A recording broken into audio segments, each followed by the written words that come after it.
Hi guys, so today pag-uusapan natin itong si Grass. As of the moment, yung pinaka-volume niya, yung pinaka-price niya sa pre-market guys. Check din natin dito guys yung pinaka-status nung ating dashboard kasi meron tayo ditong mga napansin within 2 days. Hindi pa nagre-reflect yung pinaka rewards natin dito as we can see. And yung pinaka-volume, discuss din natin dito kung magkano na sa pre-market. Again guys, bago tayo dito mag-start, kung hindi nyo pa na-like itong video na to, please like this video first. Subscribe nyo yung YouTube channel natin, turn all the bell icon para ma-notify kayo dito sa mga updates natin na ginagawa sa ating YouTube channel. So for now nga guys, is nandito pa rin tayo sa pre-market nitong si Grass guys, no? So si Grass, isa sa mga deep-end project ito.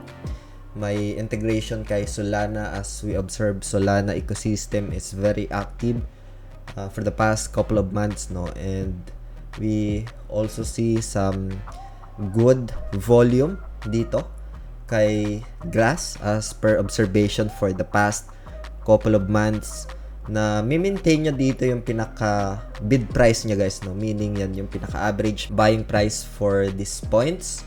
So like for example, ito yung pinaka-price ng points ni Grass guys, no. Ito naman yung pinaka-selling niya, yung average selling price for this point. Isa sa mga na-observe ko dito is that decent lang yung pinaka-volume niya guys, no. Nag-maintain lang siya dun sa average price na ito. But then again guys, disclaimer lang, itong pre-market is an speculation price guys, no. Hindi pa ito yung pinaka-definite, hindi pa ito yung pinaka presyo talaga niya once na ma-open sa market publicly.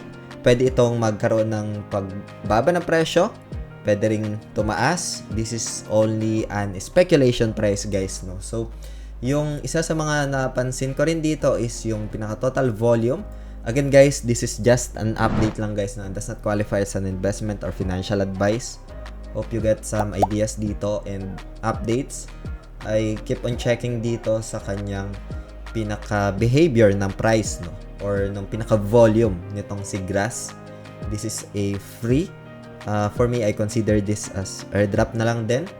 And sa mga wala pang account, you can just browse this one guys. Pwede na ito sa cellphone, sa desktop if sobrang lagi ka nag-i-internet. Yung unused bandwidth mo dito can be converted or can be incentivized, no, para maging points nitong si Grass.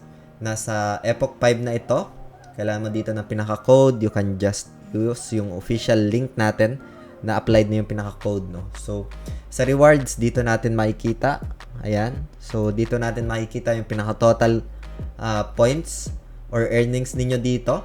So yung mga Epoch 1, yung Alpha Stage, Epoch 2, Epoch 3, Epoch 4. Dito natin guys makikita yung pinaka-total rewards guys, no. Sa mga nagtatanong, andito lang siya, makikita sa rewards, no. So ito yung pinaka-dashboard natin right now. Medyo may delay lang dito for just like I think 2 days. Pero magre-reflect naman siya after a day guys, no. Like for example, this one, hindi pa nagre-reflect yung pinaka rewards natin nung May 21 tas May 22. So dito naman guys sa Whales Market, isa sa mga pre-market listings ito. Andito rin yung nakita natin yung other listings for the past airdrops, no. So yun, this is just a quick update lang. I'll keep you posted ito once na maging available man sa market, hopefully. And as per observation dito, yung pinaka points, like for example, you have 150k points, meron ka ditong around 147 in USDT guys, no. I think this one is around 7-8k something. Ayan. So ito guys, as mentioned, this is only an speculation price guys, no. Itong 150 points, pwede pa itong magbago, pwede pa itong bumaba, pwede pang tumaas.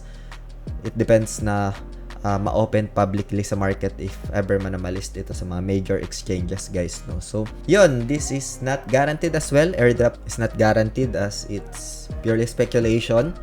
But yun, ang dami ng mga na-list din dito like Drift before.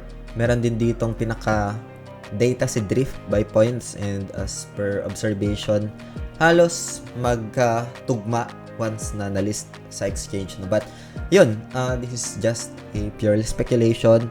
I'll just give some updates lang dito guys kay Grass, no? So yun yung pinaka-recent updates natin dito and yung pinaka-price as of now, as of recording this video sa pre-market guys, no? So yun lang, hope you get some ideas dito sa video natin today. Yung mga official links, lalagay ko na lang sa description ng video na ito para mapuntahan nyo. And para na rin makayo sa mga phishing links online guys. That's it for today guys. Maraming salamat ulit sa panunood. Ingat tayong lahat. Peace out. Bye for now.